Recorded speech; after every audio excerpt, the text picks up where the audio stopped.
The question is, what will be the bottom line when the pieces are left to pick up as it relates to the Republicans as they kick off the 114th Congress in the strongest position Republicans have been in since the Truman presidency? Will it be perceived, the public fight to oust him that failed, will that be perceived as, I don't know, will it damage, further damage the opinion of the Congress in general, of the House, maybe Republicans in specific here, or maybe more as a justified exercise in democracy? I hope the latter. Jessica, if you'd like to weigh in, what do you think the fallout would be if it's a failed coup? If it's a failed coup, I think they'll start. I think they'll start doing more of the same thing as far as going and saying that they have to be towards the center and work with Obama more, and basically everything we tried to change in this last election. Yeah, and I agree with you, and without question, it will be further fodder for the liberal media, because they will be all over that. The Republican, I can just hear it now. I can hear it tonight. MSNBC, CNN. I mean, you read about it in the LA Times and Washington Post and wherever have you.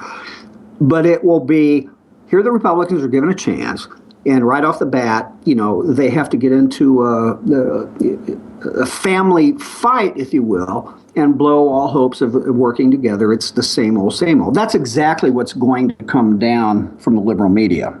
Oh, totally. I can already see the headlines. I'm reading a I'm reading a message from Housem here. He's on hold during the Dennis Miller break, listening to Nancy Pelosi loving on John Boehner about keeping his chair. Boy, do politics make strange bedfellows or not? Nancy Pelosi loving all over John Boehner because, of course, Nancy, San Fran's finest, the Botox challenged Nancy Pelosi would love it to keep Boehner. It's the lesser of two evils, because she doesn't want to deal with a Ted Yoho. She doesn't want to deal with a Louis Gohmert. So that's hilarious, House. I mean, it's predictable. I mean, it's predictable as can be. So hopefully a few Republicans will will check that out and switch their votes, if they haven't already, to vote Boehner out. I would love to see him go. I just don't think it's going to happen. I don't. Not after I saw that whole budget thing go down. I was like, really? This is what we're doing, guys? And he does fold up all. It just goes. You can tick off the issues, and I don't know. What? I've joked in the past, right? I don't know if Obama has. Naked pictures of Boehner with some prostitute, or he's tapped his phone and he has incriminating information. I'm kidding, of course, but I just Boehner had a great opportunity, when he assumed the speakership, and look, I get it. When I got it, at least didn't agree with it and wouldn't have done it had it been me, but I got it to an extent when the Democrats controlled the Senate. But and Housem and I talked about this as well. I mean, after November's midterms, when the Democrats had their asses completely handed to them, and Boehner knew that come today, there was a new sheriff in town in the Senate. He held the House. And sure, Obama can veto and they can try to override and whatever have you, but Boehner has acted, I believe, since the midterms, just like he did prior to the midterms. So the dude has no back. He's I kind of hate that term rhino, although I love it when people call Republicans in name only, as they like to call them, or neocons is out there too. But when Democrats get all irritated, liberals online, and they you rhinos, but they put an H in there. Have you ever seen that, Jessica? Like they're talking about the animal, the rhino. Oh, yeah, I have seen that. That's really funny. I find that completely hilarious. Completely hilarious. Speaking of hilarious, Chucky Schumer. Jessica, you know how much I love Schumer, right? Oh, yeah, he's so great with everything. My favorite descriptor is camera whore for Chuck Schumer because dude never met a camera he wouldn't break his neck and knock someone else down to get his face on TV. He widely, by the way, rumored, if you will, to be in line and favored by other Democrat senators to replace lowlife Harry Reid, who many predict, by the way, will not run for re-election 2016. So we'll see. But anyway, Schumer shows up Sunday. I put this up on an IJR yesterday. His plan I don't even know what his plan is. I mean, I'm a headline with Schumer reveals the dilemma for Democrats through his plan to kind of, but not really, support the Keystone Pipeline project. And yeah, there was a bit of humor and satire in there, but it's true. So he shows up. I don't even know where he is. He's on Face the Nation. What the hell is that? CBS, I guess. Yeah, but that's yeah, CBS. with what's his face, 147-year-old Bob Schieffer or whatever. But so Schumer was outlining the all of the amendments that they're trying to attach, that they want to attach to the Republican-sponsored Keystone Pipeline bill. Mitch McConnell on record as saying that passage of the Keystone XL pipeline project is the number one priority on the agenda. There are others, but he said this last week, number one priority. So there's no question, I mean, it's already supported in the House.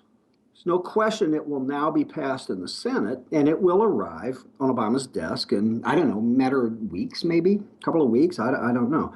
But of course, the question being, and this is what's profoundly, I don't even want to use the word I was thinking of, humorous to an extent about what Schumer said Sunday. The question is obviously if Obama will sign it or not. And I think, the consensus answer is no. I don't think he will. In fact, he's hinted that he won't, which is ironic in and of itself to an extent because major labor unions, AFL-CIO, others, have backed Keystone Pipeline for years. Job creation, on and on, blue collar work. But Obama has had to deal with the how shall I say this gently? The wingnut environmentalists. How's that? On the other side, who incorrectly, by the way, have their hair on fire, their panties in a wad, that, the environment as we know it will cease to exist if the Keystone Pipeline is put into place. Well, as an aside, even Obama's own State Department's report said that's crap. There will be little to no, and again, this is Obama's State Department, little to no impact on the environment as it relates to a potential Keystone Pipeline. But again, I mean, what we know about liberals is they by and large don't care about facts. They don't care about data. They don't care about real studies. They don't care about any of that. They care about ideology and they care about emotion. And so there's nothing that could be said that would change the minds of most liberals as it relates to Keystone. So this is where Chuck Schumer comes in because he's on Face the Nation, outlines all the amendments he wants to attach to the bill, but then says that in conclusion, we will have enough votes to sustain a presidential veto. And even Bob Schieffer, I mean, you know anything about Bob Schieffer. I mean, this guy is among the best at lobbing softballs to Democrats and liberals, right? I mean, liberals show up on, well, not just Face the Nation. I mean, Meet the Press and whatever the hell the ABC show is. I mean, it's almost like campaign commercials, right? I mean, they should have to pay to go on to further their messages. But so Schieffer was even confused. He says, okay, so even if you get all of the amendments added to the bill that you want, every one of them, you're still going to suggest that the president veto the bill. And Schumer didn't miss a beat. He said, well, yes, these amendments will make it better, but certainly not good enough. Maybe I'm not the sharpest crayon in the box, but to me it sounds like, okay, so why the hell bother with the amendments if you think that Obama should, and he will? Screw the should. If Obama's going to veto it anyway, so why bother? Just do an up or down vote. Let Obama veto it, and then see if the Republicans can grab enough Democrats, and there are some out there. Remember Mary Landrieu? She's not out there anymore, but there are Democrats who support Keystone. And see if the Republicans grab enough I'm talking too fast because I'm fired up here. Grab enough Democrat votes to override the veto. Listen, I get it. I mean, I get it because of the tightrope in this instance, particularly that Democrats, Schumer, Obama, most of them have to walk as it relates to Keystone Pipeline. Because as I said, you have labor unions, you have blue collar workers who are labor union members. You have a lot of Democrats. I mean, there no greater supporter of the Democrat Party through the years than big labor.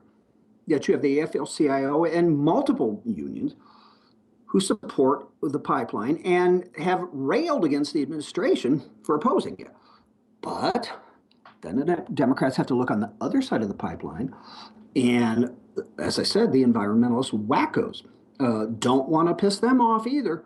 So this is hilarious when the Democrats do this and when they're forced to do it, because they're between a rock and a hard place here.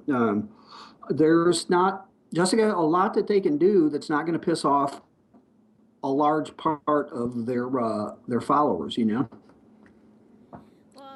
yeah, I mean, it is that way.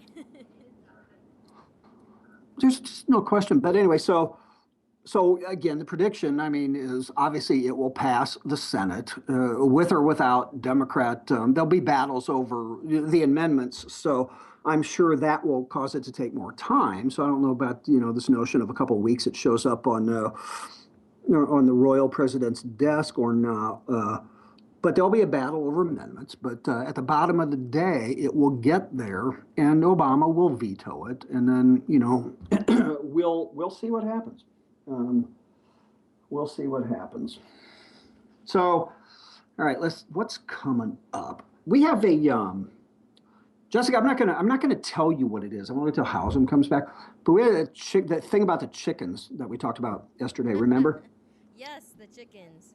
Are they gonna? The free-range chickens, and more importantly, and more horrendously, the chickens that are not free-range. Well, I have another animal story as a result. We'll wait till Hausum joins us. That we'll need to talk about, and I will try not to depress y'all, but so we're gonna have to hit that, and I think you'll like it. I think it'll be fun. It's not a catch-up story, but still. No, I mean, catch-up story, or what was the other one that we went crazy over?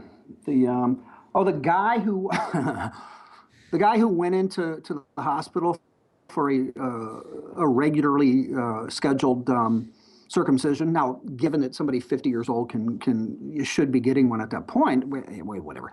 But then when he woke up, like they cut off more than, yeah. So no, it's not one of those. It's not one of those. Hey, we got to bring back Planet Looney Tunes, don't we? Oh, totally. I think it would be so much fun. Yeah, we had some good stories on there. All right, so listen, we will be back. That was a quick half hour. This is the Right Mics with Mike Miller, sans Michael Hausum, but he will join us shortly.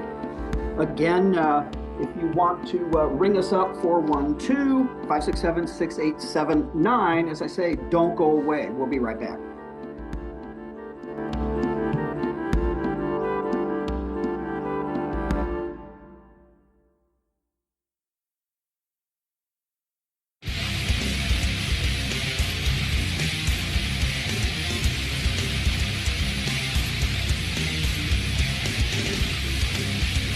If you